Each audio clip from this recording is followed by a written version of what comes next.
Government के नुमाइंदे होते हैं, मैं कुछ कह नहीं सकती ज़्यादा, लेकिन 99% हमारे एजेंडे नॉट अप्रूव्ड किए। सबसे बड़ी तो ये है कि हमारी रिक्रूटमेंट जो हुई हुई है उसका रिज़ल्ट आउट नहीं करने दे। मुझे तो बोलने को भी अच्छा नहीं लग रहा है, हमारे तो इलेक्ट्रिशियन और प्लम्बर तक नहीं अप्रूव किया इन्होंने। पूर्व की जयराम सरकार द्वारा मंडी में खोली गई सरदार पटेल यूनिवर्सिटी को प्रदेश सरकार फूटी कौड़ी भी देने के मूड में नहीं है। यही कारण है कि जब सरदार पटेल यूनिवर्सिटी की एफसी यानी फाइनेंस कमेटी की बैठक हुई तो उसमें 99% एजेंडे नॉट अप्रूव्ड रहे। प्रदेश में सत्ता परिवर्तन के बाद सरदार पटेल यूनिवर्सिटी की फाइनेंस कमेटी की पहली बैठक बीती 4 नवंबर को हुई थी, जिसमें सरकार के नुमाइंदों ने ही हर एजेंडे पर मुहर लगानी थी, लेकिन 99% एजेंडों को पूरी तरह से खारिज कर दिया गया, जिनमें मुख्य रूप से यूनिवर्सिटी की भर्ती का परिणाम घोषित करना, नई भर्ती करना, सेल्फ फाइनेंसिंग के तहत कोर्स चलाना, खाली पदों पर दूसरे स्थान से आने वालों को अनुमति देना और भवन निर्माण के लिए चयनित की जा रही जमीन की कागजी प्रक्रिया को आगे बढ़ाने के लिए एजेंसी हायर करना जैसी अहम विषय भी नॉट अप्रूव्ड किए गए।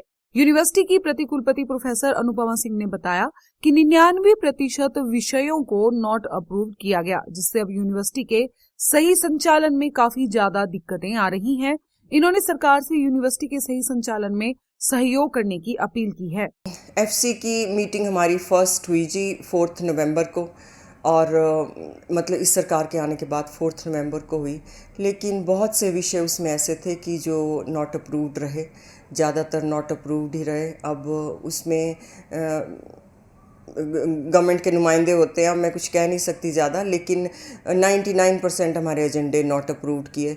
वो तो देखो, वैसे तो हमारी वेबसाइट पे भी होगा एफसी का एजेंडा, उसमें वो नहीं है, तो बहुत सी चीज़ें हैं जो नॉट अप्रूव्ड हैं। तो सबसे बड़ी तो यही है कि हमारी रिक्रूटमेंट जो हुई हुई है उसका रिज़ल्ट आउट नहीं करने दे रहे, नॉट अप्रूव्ड है। सेल्फ फाइनेंसिंग के कोर्सेज चलाने के लिए नॉट अप्रूव्ड है जी, है ना। और नई रिक्रूटमेंट शुरू करने के लिए नॉट अप्रूव्ड है। सेकेंडमेंट पे यहाँ कोई आना चाहता है, खाली पोस्टों के अगेंस्ट कोई दूसरे संस्थान से यहाँ आना चाहता है, तो वो भी नॉट अप्रूव्ड है। तो ऐसे ये बहुत सी चीज़ें हैं। अब और हमारी लैंड का काम आगे बढ़ना था, उसके लिए हमको एजेंसी हायर करके उसका केस बनाना था और बहुत कुछ उनको पेमेंट जानी थी, तो वो भी नॉट अप्रूव्ड ही है अभी। तो ये सारी चीज़ें हैं। हैरानी तो इस बात की है कि यूनिवर्सिटी प्रबंधन के पास अब इलेक्ट्रिशियन और प्लम्बर तक नहीं रहे हैं।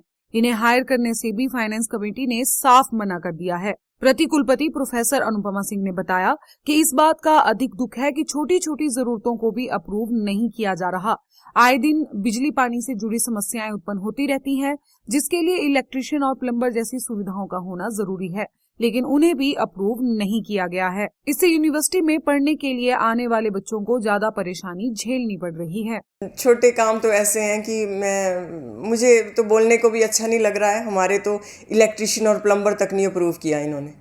आप मतलब सोच सकते हैं कि किस लेवल तक हम एक तरह से सफ़र ही कर रहे हैं। कई बार यहाँ प्लम्बिंग की इतनी प्रॉब्लम आ जाती है। एक बार हॉस्टल में ऊपर आग लग गई हमारे, तो हमको लगा कि हमें ऑन कॉल तो एक इलेक्ट्रिशियन प्लम्बर होना ही चाहिए, जिसको हम जो भी उसका बनता है हम दे सकें, लेकिन उसको भी नॉट अप्रूव्ड किया। तो बड़ा मुश्किल हो जाता है ये बिल्डिंग्स को भी मेंटेन करके रखना और एक सुविधा देना।